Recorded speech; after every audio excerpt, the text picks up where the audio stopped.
にもメッセージ来ております。ラジオネームアルフ。バンドマンの安田さん、坊主の石田さん、どちらがモテます？これはもう本当にいいですか？はい。もう安田しかモテないです。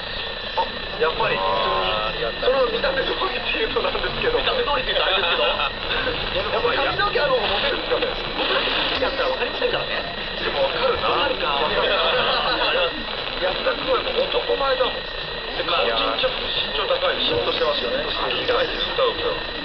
出待ちの方がいらっしゃって、石田さん、お坊さんの方に握手してください。珍しい、ありがとうございます。相方安田が止めて、僕とも握手してくださいよって言ったら、僕が泣いた。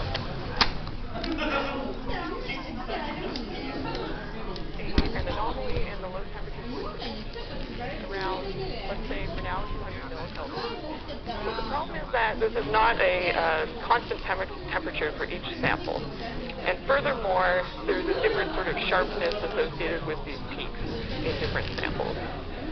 But fortunately, most of the powder samples have the very high temperature, 265 millikelvin, and very tall, sharp anomalies, indicating that they have a higher quality and less variability from powder to powder.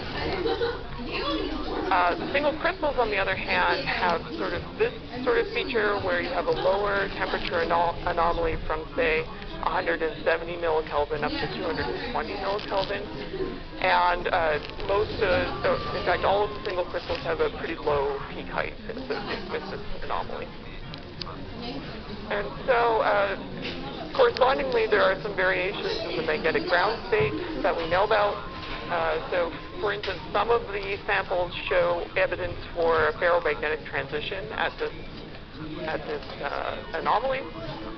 And others, like some single crystal samples, do not show any evidence for a long-range ordered state.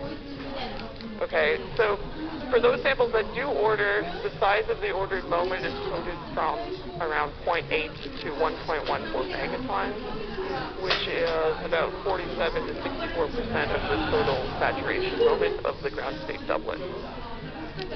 Furthermore, some samples show evidence for hysteresis at the transition, which confirms the first-order nature of these transitions. So let me show you some results that we've had since 2009 on a single crystal that has this type of specific heat. So it's actually got both signatures in it. It has the signature from the higher temperature transition and the lower temperature anomaly. But I'll point out here that the peak height is rather low. So one of the things that's quite interesting, and you'll see actually persists even in the best quality samples, is that as you cool down from, say, 4 Kelvin to 30 millikelvin, the energy versus momentum, SFQ and omega, that you get from inelastic neutron scattering doesn't really change all that much.